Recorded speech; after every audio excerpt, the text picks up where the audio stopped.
See it on my face, I made up my mind. Not another day, you're on borrowed time. Let me get away, yeah I'm running, yeah I'm running. So love me or leave me, I'm standing alone. Can't shake a feeling that lives in my bones. Lie to me, tell me you wish that you could, but nothing you gave me is worth what you took.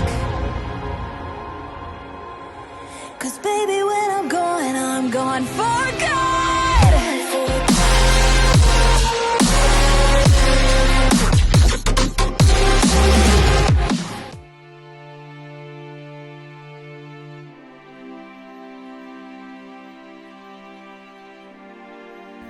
Melanjutkan dari kisah sebelumnya.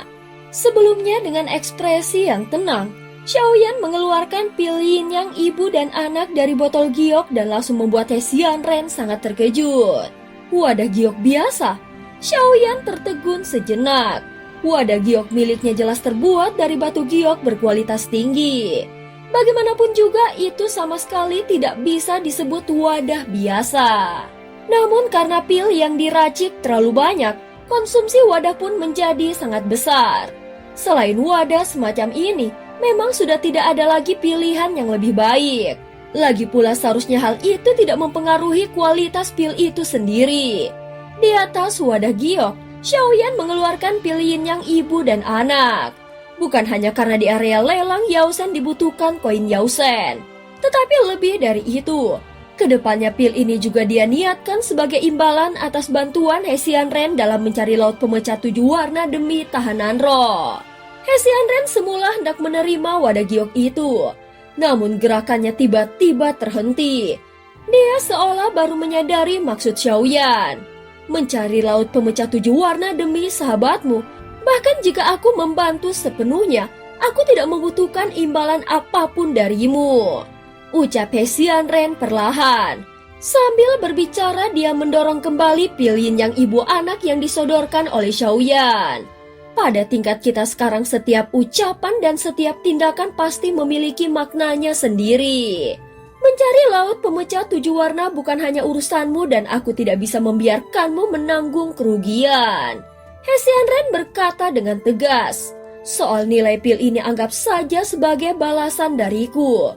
Dibandingkan kepercayaan dan bantuanmu sejak awal, apa artinya satu butir pil yin yang ibu anak?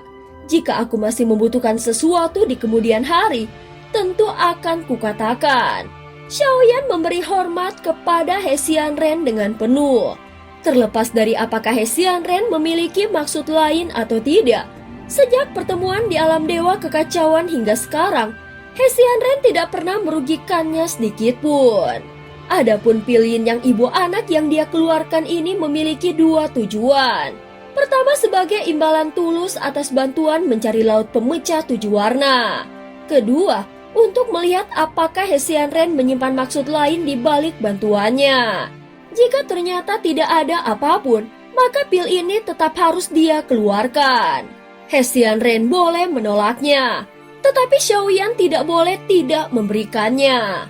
Itulah etika dan timbal balik antar manusia.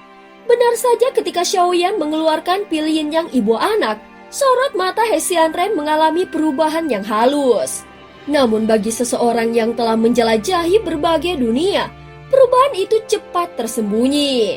He Xianren adalah sosok yang sangat tajam dan memahami segalanya tanpa perlu mengatakannya secara terang-terangan.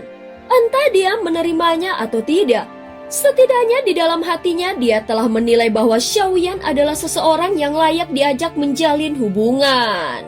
Bukan orang dingin yang hanya mengejar keilahian tanpa perasaan manusia. Pil ini sebenarnya tidak berguna bagiku, ucap He Xianren dengan jujur. Setelah menarik nafas, dia melanjutkan.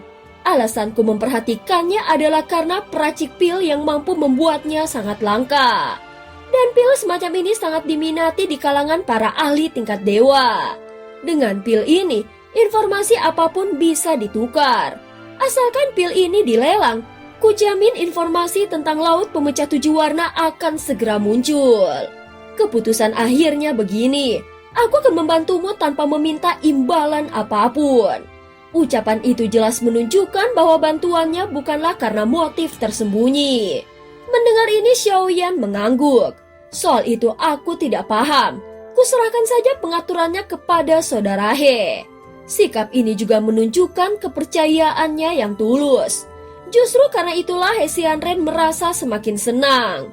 Meski telah menjelajahi ribuan dunia, kenyataannya perjalanan itu seringkali penuh kesepian dan kejenuhan. Kepercayaan Xiaoyan memberinya kembali kehangatan hubungan manusia yang telah lama jarang dia rasakan.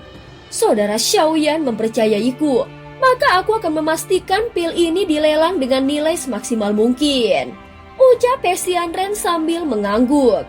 Dia segera memanggil penjaga di luar ruang pandang emas dan memberikan instruksi. Namun seperti yang telah disebutkan sebelumnya, upaya mengumpulkan informasi mengenai laut pemecah 7 warna sejauh ini masih belum membuahkan hasilnya. Entah karena arena lelang Yaosen memang tidak memilikinya, atau karena informasi semacam itu berada di bawah pembatasan yang ketat. Dengan dewa dan iblis berdiri di belakangnya, jelas itu bukan rahasia yang bisa diungkapkan sembarangan. Bahkan tamu dengan plakat hitam emas dari area lelang pun tidak memiliki wewenang untuk menangani hal ini. Untuk melelang pil tingkat legenda, panggil verifikator tertinggi kalian. Ucap He Xianren dengan tenang. Mendengar itu, sang penjaga langsung menanggapi dan segera memanggil penilai tingkat tertinggi dengan status yang jauh lebih tinggi. Pil Yin yang ibu anak. Setelah ditelan, pil ini dapat memisahkan sebuah avatar yang memiliki aura dan esensi yang sepenuhnya sama dengan tubuh utama. Itulah fungsi pil ini. He Xianren menatap penilai di hadapannya dan berbicara singkat tanpa memberikan penjelasan tambahan apapun. Pil Yin yang ibu anak. Aku memang pernah mendengarnya. Ucap sang penilai dengan nada hati-hati. Namun aku belum pernah melihatnya secara langsung. Bahkan area lelang kami belum pernah menerima pil semacam ini. Apakah pil ini memiliki batasan tingkat kultivasi? Dia bertanya lagi sambil mengerinyit dan sama sekali tidak berani menyentuh wadah pil tersebut. Selama bukan kultivator abadi yang telah rusak daunnya, siapapun bisa menggunakannya. Itu sudah lebih dari cukup, jawab He Xianren dengan tenang. Mendengar penjelasannya, sorot mata sang penilai langsung menyala terang. Dewa Agung, apakah kau memiliki harga yang diinginkan? Tanyanya sambil membungkuk dengan hormat. Bahkan dengan pengalamannya, dia masih belum berani memastikan keaslian pil ini sendirian. Sepertinya diperlukan kerjasama para alkemis dan penilai tingkat atas lainnya. Namun pada saat ini dia sama sekali tidak meragukan pil ini. Aku menginginkan lokasi pasti laut pemecah 7 warna beserta seluruh informasi rinci mengenainya. Semakin detail maka semakin baik, ucap He Xianren dengan nada tegas. Selain itu, tambahkan 1 miliar koin Yaosen, ucap He Xianren. Informasi semacam ini sangat langka. Area lelang harus menyebarkannya secara tertutup, lalu melelangnya sebagai barang penekan utama. Syarat-syarat ini seharusnya bisa dipenuhi, bukan? Nada suara He Xianren sangat datar, namun sikapnya memberi tekanan luar biasa pada sang penilai. Itu tidak masalah, jawab sang penilai dengan sangat cepat. Namun pil tingkat legenda ini harus disimpan oleh area lelang selama proses verifikasi, ucap sang penilai. Ya, hal itu sudah sewajarnya. Pil seperti ini memang membutuhkan pengujian lebih lanjut. He Xianren mengangguk. Baru setelah itu sang penilai bergerak dengan sangat hati-hati. Dia bahkan tidak menyentuh wadah pil secara langsung, melainkan memasukkannya ke dalam kotak pelindung khusus. Dengan kecepatan tinggi, pil itu dikirim ke ruang verifikasi utama. Puluhan penilai senior segera dipanggil, dan alkemis terkuat area lelang turut dihadirkan untuk bersama-sama memverifikasi pil Yin yang ibu anak. Mereka menemukan catatan tentang pil tersebut di arsip kuno. Bentuk pil, aura, dan karakteristiknya semuanya sepenuhnya cocok. Tidak diragukan lagi ini benar-benar pil Yin yang ibu anak. Pil semacam ini pasti akan memancing perhatian ahli tingkat dewa yang tak terhitung jumlahnya. 1 miliar koin Yao-sen mungkin masih bisa ditangani. Tetapi informasi mengenai laut pemecah 7 warna benar-benar terlalu langka. Itu adalah wilayah yang diwariskan oleh dewa dan iblis. Bahkan para ahli di dalamnya pun belum tentu mengetahui detailnya. Jika pil ini asli, maka sesuai permintaan Dewa Agung, informasi mengenai pil ini akan kita sebarkan secara terbatas dan menjadikannya barang inti penekan area lelang, ucap salah satu sang penilai. Sementara itu di dalam ruang pandang emas, Xiaoyan mengeluarkan pasir pemeliharaan jiwa yang baru saja dia peroleh dari perelangan. Dengan satu gerakan, pasir itu hancur dan berubah menjadi energi jiwa murni. Xiaoyan langsung menggerakkannya dan menyerap seluruhnya ke dalam jiwanya.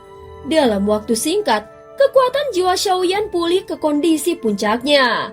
Namun fragmen jiwa yang hilang tetap tidak menunjukkan perubahan apapun.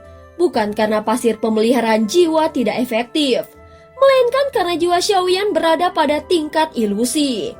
Dengan tingkat jiwa seperti itu, pasir pemelihara jiwa saja jelas tidak cukup untuk memulihkan jiwa yang telah terpotong. Apakah ada hasilnya? Tanya Hesian Ren. Xiaoyan segera tersenyum pahit mendengarnya. Hasilnya tidak besar, tetapi setidaknya jiwa yang akhir-akhir ini hampir runtuh sudah sedikit distabilkan. Itu sudah cukup baik. Pada saat yang sama pelelangan masih terus berlangsung. Jika saudara Xiaoyan melihat sesuatu yang kau inginkan, katakan saja, ucap Hesian Ren dengan santai. Koin Yao-sen bukanlah masalah bagiku. Dia tetap memberikan Xiaoyan hak istimewa tertinggi seolah harta kekayaan bukanlah apa-apa baginya. Di sisi lain, Yao Nantian hanya bisa berdiri diam dan menahan diri untuk tidak ikut bicara. Dia sangat sadar dengan bicara terlalu banyak, bertanya terlalu jauh maka bisa saja dia akan mengundang bencana kematiannya sendiri. Dan cerita pun berakhir. Terima kasih udah dengerin Mihu dari awal sampai akhir ya. Sampai jumpa.